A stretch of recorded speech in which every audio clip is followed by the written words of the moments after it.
네, 오늘 룻기의 말씀입니다. 여러분, 룻기는 누가 주인공일까요? 누구의 이야기일까요? 당연히 하나님이 주인공이 되시죠. 그렇죠? 성경의 모든 말씀은 하나님이 주인이 되어 주시는데, 그래도 이제 인간적인 편에서 이제 주역이 되어지는 사람은 누군가라고 할 때에 룻기의 주인공은 당연히 룻이 되어줘야 돼요. 근데 막상 이 룻에 관한 이야기는 별로 없죠. 그렇죠? 나오미의 이야기가 많고 보아스의 이야기가 많고 룻의 이야기는 그렇게 많지는 않은 것 같아요. 어쨌든 룻기의 주인공 룻기는 룻의 이야기입니다. 룻은요 여러 가지 어려움을 겪게 되어지죠. 결혼을 했는데 남편이 일찍 죽게 되어지고 또 자녀도 없는 상황이에요. 그런 상황 속에서 또 시어머니 되는 사람이 너는 네 갈 길 가라. 근데 이제 이 룻은요 아니다 저는 쫓아가겠습니다 라고 이야기하죠. 쫓아간다라고 하는 이야기는 내가 이제 시어머니를 공경하겠습니다, 공양하겠습니다 어떤 그런 의미잖아요. 그런 여러 가지 어려움의 일들을 겪었어요. 어찌 보면은 결혼하여서 이 나오미의 집에 들어가면서부터 있었던 많은 일들이요 좋은 일보다는 힘들고 어려운 그런 일들이 많았을 것 같아요. 그러한 가운데 이제 한 사람을 만나게 되어지죠. 바로 보아스입니다. 이 보아스하고요 마음이 잘 맞았어요. 그래가지고 이제 결혼할 것까지 이제 이야기가 되어지죠. 그래서 보아스가 룻을 위하여서 기업 물을 자가 되겠다 하는 어떤 그러한 이야기를 합니다.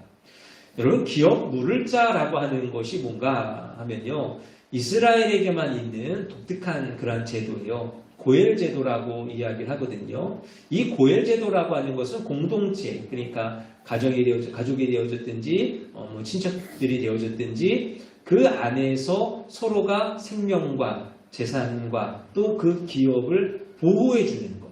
어떠한 이러한 것을 이야기를 해요. 그런데 말이 보호해 주는 거지 이 일이 결코 쉬운 일은 아니거든요.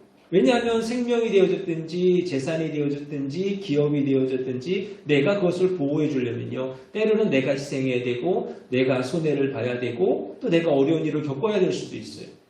그럼에도 불구하고 그 고엘제도 안에서 서로가 서로를 위해서 힘써서 애써서 서로 돕는 것, 은혜를 베푸는 것, 이것이 바로 고엘제도, 기업 모르는 어떠한 그러한 제도의 본래의 취지다 하는 것이죠.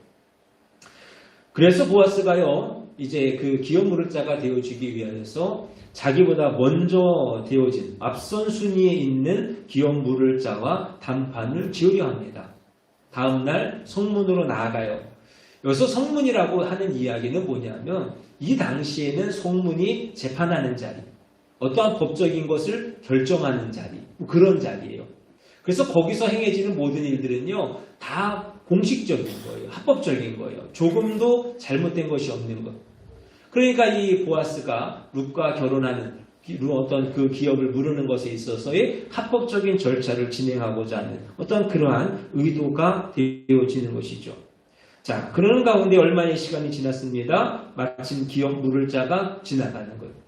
그때 이제 보아스가 그 사람을 잡아놓고 또 10명의 장로들, 증인들을 함께 앉게 하고는 그에게 묻습니다.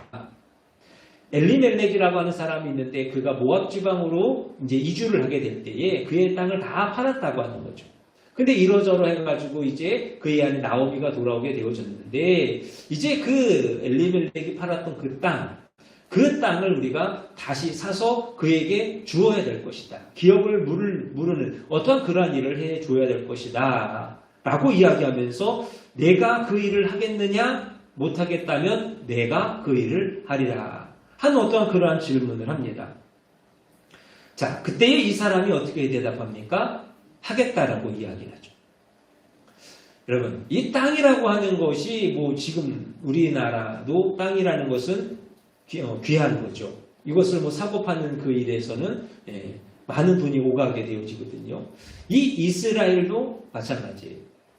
이스라엘에서의 땅은요, 다른 데보다 또 개념이 좀 다른 게 뭐냐면, 이스라엘 사람들이 생각하는 그 땅은 하나님이 주시는 땅, 하나님이 주신 땅. 그렇기 때문에 결코 다른 사람들에게 사고 팔 수 있는 그러한 것이 아니에요. 하나님이 대대로 나의 기업해 주신 땅이기 때문에 그거를 늘 잘 가꾸고 보호해야 돼. 그렇기 때문에 다른 사람의 땅을 산다는 것은요, 쉬운 일이 결코 아니다 하는 것이죠. 그러니까 이 사람이 계산을 해보는 거예요. 내가 지금 나오미의 기업을 무르기 위해서 엘리멜렉의 그 땅을 산다고 한다면 어떻게 되어질까? 계산을 해보는 거죠. 그랬더니 이 일이 손해가 아니요 나에게 이익이 되리라, 좋은 일이 되리라 라고 생각을 하는 거예요. 왜냐하면요, 나오미가 나이가 많습니다. 그리고 나오미에게 자녀가 없잖아요. 대를 이을 자손이 없잖아요. 그렇게 되어졌을 때에 죄송한 말씀이지만 그 당시는 딸은 소용이 없어요. 며느리도 소용이 없어요. 그러면 나오미 밑으로 대가 끊겼죠. 그러다 보니까 그 땅, 내가 엘리멜렉의 그 땅을 사서 그에게 기업을 물을 수 있게 해주면 그 땅이 다시 자기에게로 돌아오는 거예요. 이스라엘이 가지고 있는 어떤 율법적인 모습 속에서 남의 땅을 취하는 것이 거의 불가능해요. 취한다 하더라도 희년이 되어졌을 때에는 돌려줘야 되는 어떤 그러한 법도 있어요. 그런데 그러한 상황 속에서 합법적으로 다른 이의 땅을 내가 취할 수 있다고 한다면 여러분 어떠시겠어요? 이것은 분명히 자기에게 득이 되어지는, 이익이 되어지는 어떤 그러한 상황이 되어지더라 하는 것이죠. 그러니까 이 사람이요, 내가 그 일을 하겠노라 라고 이야기해요. 그랬더니 이 보아스가 또 여기서 가만히 있을 수 없잖아요. 자기가 그 룻과 결혼하고 기업을 물러줄 수 있는, 물론 어떤 그런 자가 되어줘야 되는데 이 사람이 하겠다라고 이야기하니까 그 제도의 의미를 다시 해석을 해주는 거예요. 지금 이 나오미의 경우에는 엘리멜렉의 땅을 사가지고 그저 주는 것에서 그치는 것이 아니라 오히려 나오미의 며느리 룻과 결혼해서 그를 통하여서 아들을 낳아서 그 아들에게 땅을 상속해 줘야 하는 어떠한 그러한 일이 되어진다 라고 설명을 해주는 거죠. 그것이 5절의 말씀이에요. 왜 지금 보아스가 이 말을 하고 있는가? 왜 이런 설명을 하고 있는가 하면요, 사실 이 기업을 물러주는 그 일에 있어서요, 룻과 결혼할 필요는 없어요. 물론 이제 고엘 제도 안에 계대 결혼법이, 혼인법이 있기는 하지만 그것은 어쨌든 형제 안에서 이루어지는 일이잖아요. 근데 이 룻과 이 기업 물을 자와는 그런 관계가 아니라는 거죠. 그러니까 사실 그 일을 할 필요는 없어요. 그러니까 나는 그 일을 안 하겠다. 나는 단지 땅만 사서 줄 것이고 나중에 그 땅이 나에게 돌아올 것을, 내가 그것을 취할 것이다 하는, 어떻게 보면 고엘제도, 기업 무르는 것을 악용하여서 자신의 이익만을 챙기려고 하는 어떤 그러한 마음이죠. 그럴 때 이 보아스가 이야기하는 거예요. 너 그러는 것 아니다. 이 기업 무르는 자의 본래의 의미가 뭐냐? 본래의 취지가 뭐냐? 정말로 사랑하는 우리의 가족이, 나의 친척들, 나의 이웃들이 그들의 기업을 지키는 것, 그들의 기업을 잘 이어져 가가지고 그 자손이 멈추지 아니하는, 끊기지 아니하는 그 일을 하기 위해서 우리가 힘쓰고 애써야 되는 것, 최선을 다하여서 은혜를 줄 수 있는 그러한 모습이 되어질 수 있어야 하지 않겠는가? 라고 지금 그 사람에게 이야기를 하고 있다고 하는 거죠. 그래서 이 보아스가 10명의 증인을 세우는 거예요. 이러한 모든 상황들을 생각을 하고 이러한 상황 속에서 나오미가 되어졌든지 룻이 되어졌든지 손해되는 일이 생기지 않을 수 있도록 이 본래의 취지에 맞춰서 은혜 안에서 이 모든 일들이 이루어질 수 있기를 위하여서 공식적으로 이 일을 벌이고 있다 하는 것이죠.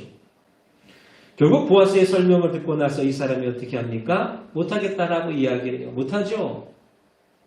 그럼 어떻게 합니까? 큰 손해가 되어지는데 나는 못하겠노라, 나는 못하겠노라. 6절 말씀해 보니까 두 번에 걸쳐서 이야기를 해요. 나에게 손해가 와서 될 수 없고 나를 위해서 좋은 일이 아니니 나는 이 일을 못하겠노라. 그러니 내가 나 대신 이 일을 해라 라고 이야기합니다.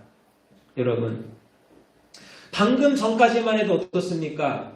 내가 기업을 무르게 되어졌을 경우에 분명히 나에게 이익이 되어지는 거예요. 나에게 좋은 일이에요. 그러니 내가 그 일을 하겠다라고 이야기를 해요. 근데 보아스가 다시 한번 설명을 합니다. 본래의 취지가 뭐냐? 내가 은혜 안에서 이 모든 일을 해야 되지 않겠느냐? 라고 했을 때 나는 할 수 없노라 라고 이야기하고 있는 이 사람. 성경은요, 이 사람을 지금 어떻게 부르는가? 아무개요 라고 그렇게 부르고 있다는 것입니다. 여러분, 이 사람을 향하여 지금 아무개요라고 부르는 것, 바로 옆에서 친척과 이웃이 곤고함 속에서 나의 사랑과 또 나의 마음과 나의 호의를 기다리고 있는데도 자기에게 손해가 되어지면 안 하겠다라고 말하는 이 사람, 이것저것 다 계산해 보면서 나에게 이익이 되어야만 하겠다라고 결정하는 이 사람을 본문은 아무개라 부르고 있다는 것입니다. 정말로 보아스가 이 사람의 이름을 모르기 때문에 아무개라 부르겠습니까? 아니잖아요. 성문에서 그 사람을 기다렸어요. 그 사람이 지나가기까지 기다렸다가 그 사람을 데려다가 이 일을 지금 하고 있는 거예요. 그러니 보아스가 이 사람이 누구인지 충분히 알고 있다 하는 것이죠. 그러나 룻기의 저자는요, 그 사람을 향하여서 이야기하지 않는 거예요. 기록하지 않는 거예요. 그저 그렇고 그런 사람일 뿐이라는 것이고 이름을 밝힐 가치가 없다는 그러한 의미입니다. 자, 그러면 이 사람이 정말로 그저 그런 사람일까? 아무런 가치가 없는 사람일까? 그것도 아니죠. 다시 한번 말씀드리지만 땅을 물을 수 있도록, 기업을 물을 수 있도록 해주는 일은요, 많은 재산이 들어가는, 그렇지 않습니까? 많은 재산이 들어가는 일이에요. 그 일을 할 만큼의 재력이 있는 사람이 이 사람이에요. 또 많은 이들이 그를 알고요, 그 사람이 결정하는 것에 따라서 움직여질 만큼의 유명한 사람이 아무개라는 사람이에요. 그리고 무엇보다도 이 아무개의 결정에 의하여서 룻의 이야기가 바뀌어질 수 있는, 새로이 바뀌어질 수 있는 어떤 그만한 영향력이 있는 사람이 바로 이 아무개라고 하는 사람이에요. 그런데 왜 이 사람을 향하여서 그저 이름도 없는 아무개라 이야기하고 있는가? 세상에서는 이 사람을 유명자요, 또는 영향력을 많이 끼칠 수 있는 그러한 사람이요, 또는 재력이 많은 사람이요, 그렇게 이야기할 수 있겠지만 신앙 안에서, 말씀 안에서 이 사람은요, 그저 그런 이름을 밝힐 그러한 가치도 없는 그러한 사람에 불과하다 이야기하고 있는 것입니다. 사랑하는 여러분, 이 아무개가 과연 누구일까요? 이 아무개는요, 자기 소견에 옳은 대로 살았던 당시 사사시대의 이스라엘 백성들의 모습이, 그리고 오늘 우리의 모습일 수도 있다는 것입니다. 철저하게 자기 중심적으로 살아가는 것.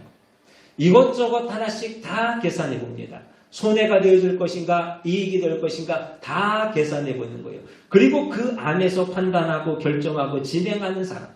그렇기 때문에 다른 사람의 형편을 배려한다든지 다른 사람이 가지고 있는 그 필요에 관하여서는요, 전혀 고려하지 아니하는, 긍휼과 은혜를 기대할 수 없는 그러한 사람이라 하는 것입니다.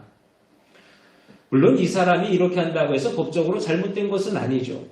법적으로 무슨 하자가 있는 것은 아니에요. 그렇다고 또 윤리적으로 손가락질, 비난을 받을 만한 사람입니까? 그것도 아니에요.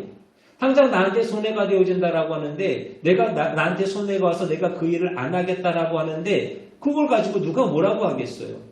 그거 뭐라고 할 수 없는 어떤 그러한 이야기죠. 그러나 사랑하는 여러분, 우리가 누구입니까? 우리가 누구예요? 우리는 그리스도인이란 말이죠. 그리스도인. 여러분, 그리스도인이라고 한다는 것, 그리스도인은 하나님의 긍휼을 받은 자들, 하나님의 긍휼을 받았고 그리스도의 은혜를 받고 살아가는 사람들이 그리스도인이에요. 여러분, 예수님께서 왜 십자가에 죽으셨는가? 우리가 죄를 지어서 우리에게 주어진, 우리 가운데 허락되어진 그 잃어버릴 수 없는 영원한 하늘나라의 기업을 잃어버렸으니 그것 때문에 주님께서 십자가에 죽으셨다는 거 아니겠어요? 예수님께서 그렇게 하신 일이요, 계산해 보시고 이익이 되는가 이익이 되지 아니하는가 판단하셔서 그 일을 하셨습니까? 아니잖아요. 예수님께서 이 땅에 오신 것만으로도 이미 예수님은요, 큰 손해를 감당하시는 거예요. 하나님과의 동등됨을 포기하시고 이 땅에 오시사 많은 희생과 많은 섬김과 많은 손해를 감당하시고 그 모든 것들을 다 이루심에도 또 죽기까지 복종하신 것이 예수님의 모습이에요. 예수님께서 무엇 때문에 우리를, 아무리 생각해보고 아무리 판단해봐도 그럴 이유조차 없고 그럴 법적인 이유조차 그렇게 하지 않으신다라고 하는데 그 누가 비난하며 손가락질할 수 있는 그러한 일도 아님에도 불구하고 그저 우리를 사랑하사 그저 우리 가운데 긍휼히 여겨 주시기를 위하시어서 은혜로서 우리 가운데 찾아오시고 십자가에 죽으신 예수 그리스도의 은혜를 받은 자들 그것이 저와 여러분의 모습이잖아요. 여러분 이 은혜는요 법을 초월하는 거예요. 의무를 초월하는 거예요. 우리에게 베풀어진 긍휼의 선물입니다. 그 은혜로 하늘의 기업을 다시 찾은 사람이 저와 여러분들이요 그리고 그리스도인들이 되어지더라는 것. 사사시대를 마무리하면서 성경이 말씀하는 바가 있습니다. 각기 자기의 소견에 옳은 대로 행하였더라. 여러분 각기 자기의 소견에 옳은 대로 행하였더라 하는 말의 의미는요. 하나님이 없다는 거예요. 내 생각, 내 판단, 내가 가지고 있는 그 마음대로 하는 것이죠. 아무개의 모습과 똑같다. 단지 내가 생각하고 내가 판단했을 때 나에게 좋은 것을 하는 거예요. 하나님이 없는 거예요.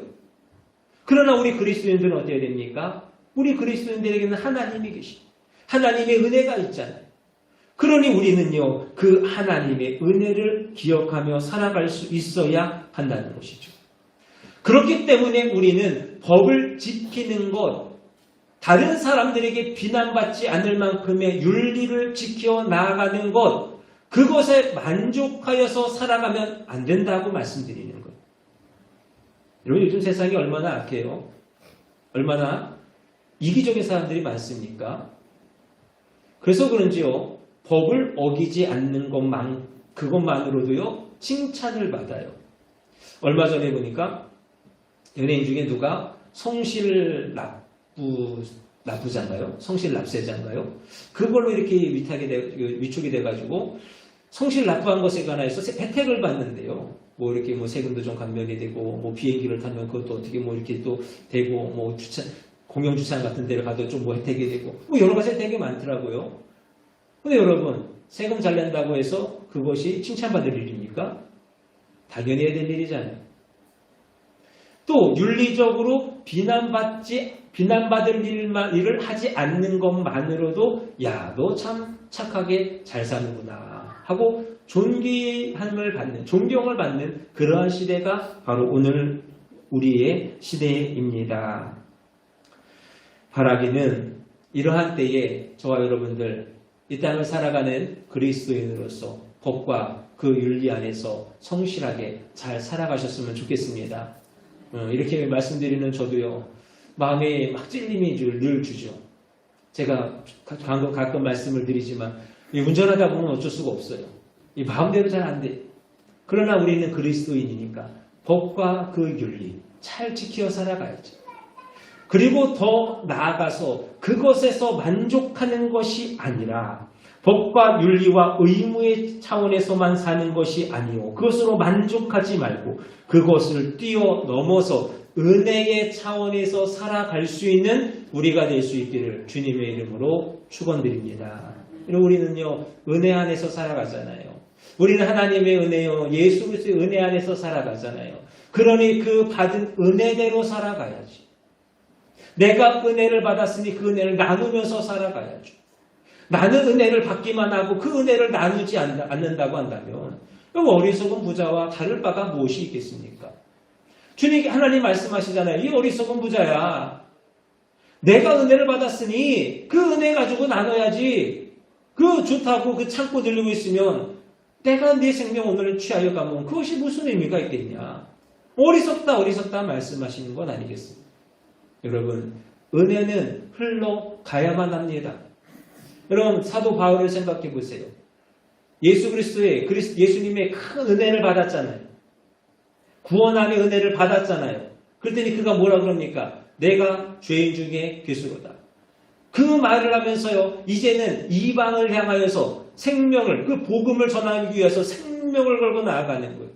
이전에는 어떻습니까? 바리새인으로서 적당히 살아갔어요. 적당히 보여줬어요. 그랬더니 존경받고 그랬더니 존경을 받으면서 살아갔어요. 그런데 이제는 그 예전의 삶과 다른 거예요. 정말로 내가 받은 은혜 그 모습 그 생명의 구원의 은혜를 전하기 위하여서 목숨 걸고 나아가는 것이 이 바울의 삶이었다. 오늘 저와 여러분의 삶이요 이와 같은 삶이 되어줘야 돼요. 우리가 예수 그리스도의 피값으로 사실 그 은혜를 받았으니 이제는 우리가 적당히 하는 선에서 남들에게 보여지는 선에서 남들에게 인정받는 그 정도의 선에서 살아가는 것이 아니라 더 많은 것들을 이루어내고 더 많은 것들을 흘려넘칠 수 있는 그러한 은혜의 삶을 살아가야 할 줄로 믿습니다. 여러분 산상수훈을 한번 생각해 보세요. 산상수훈에서 예수님이 하시는 말씀 의에 줄이고 목마른 자가 복이 있다고 하는 거예요. 의라고 하는 것은 하나님의 말씀을 지키는 것입니다. 여러분 하나님의 말씀을 지킴에 있어서는요 만족이라는 것이 없어. 그냥 내가 대충 이만큼 지키면 내가 대충 이 정도 보여줘서 다른 사람들이 나를 인정하면 그것이 되는 것입니까? 그것이 하나님의 말씀에 합한 거예요. 아니라는 거예요. 그것은 복 있는 삶이 아니라고 하는 거예요. 늘 의에 줄이고 목마른 자의 삶. 내가 오늘 하나님의 말씀대로 열심히 살았고 그 은혜를 이제는 많은 사람들에게 나누어 주었어. 그런데 거기서 만족하는 것이 아니라 더 나누어 주기를, 더 흘려 주기를 구하여 나아가는 그러한 자의 삶이 되어줄 수 있어야 된다고 하는 거예요. 그게 복 있는 자의 삶이에요. 바라기는 저와 여러분들 이 말씀처럼 많은 은혜 받으신 그 은혜를 많은 사람들에게 흘려줄 수 있는 그러한 삶이 꼭 되시기를 원합니다. 나만 받는 것이 아니고 다른 사람들에게도 그 그리스도의 사랑, 그 그리스도의 은혜를 남겨줄 수 있는 그런 저와 여러분들이 되실 수 있기를 바랍니다. 자, 그런데요. 만약 보아스가요, 오늘 본문에서 나왔던 이 아무개와 같았다라고 한다면, 비슷했다라고 한다면 어땠을까요? 나오미도 그렇고요, 룻도 그렇고요, 새로운 삶을 시작할 수는 없었을 것입니다. 그러나 보아스는 은혜의 사람이었기에 많은 희생과 손해를 감수하면서도 기업 물을 자의 은혜를 그들에게 베풀었어. 그래서 룻은요 새 출발을 했지요. 나오미는 복된 삶을 살았다고 하는 것이죠. 그런데 보세요. 그러면 이 보아스라고 하는 사람은 단순하게 손해만 봤냐? 어쨌든 자기 재산을 들여가지고 엘리멜렉의 땅을 샀고 그것은 이제 내 것이 아니요 오히려 룻의 것. 어찌 보면 이제 그렇게 되어지는 것인데 그러면 이 보아스는 손해만 봤냐? 그것이 아니라는 거죠. 도리어 그리스도의 족보에 들어가는 영광과 특권을 이루게 되어지더라 하는 것입니다. 내가 은혜를 나누기 위하여서 내 손해를 감수하고 내가 희생하고 내가 섬기며 살아갔더니 내 주변에 있는 많은 사람들이 은혜를 누리더라. 그리고 더 나아가서 나에게도 그 은혜가 넘치더라 하는 것을 이 모습을 통해서 보여주고 있는 줄로 믿습니다. 바라기는 사랑하는 여러분, 이러한 보아스의 모습과 같이 살아갈 수 있는 저와 여러분들이 다 되시기를 원합니다. 꼭 사람에게만이 아니잖아요. 우리가 행하는 모든 일들에 있어서 우리가 살아가는 모든 그 신앙의 삶이 이와 같아야 할 줄로 믿습니다. 그래서 참으로 보아스와 같이 나로부터 시작되어지는 은혜의 역사를 이루어가는 저와 여러분들이 되시기를 우리의 헌신과 섬김을 통하여서 하나님의 그 귀한 뜻이 이 땅 가운데 온전히 이루어질 수 있기를 주님의 이름으로 축원드립니다. 말씀을 정리합니다. 우리가 나의 손에 나의 이것만을 계산해서는요 결코 믿음의 삶을 살아갈 수 없습니다. 은혜의 삶을 살아갈 수 없습니다. 저와 여러분들 이 아무개의 삶이 결코 되지 않기를 원합니다. 보아스와 같이 살아가십시오. 예수님처럼 살아가십시오. 그렇게 섬기며 또 희생하며 또 섬기어 나아간 어떤 그러한 모습을 통하여서 영광스러운 상 은혜의 삶의 주인공들이 다 되실 수 있기를 그리하여 내가 은혜가 되어지고 또 가족이 은혜를 받고 사랑하는 이들이 은혜 안에 살아갈 수 있는 그러한 귀한 삶이 되실 수 있기를 주님의 이름으로 축원합니다. 기도하겠습니다.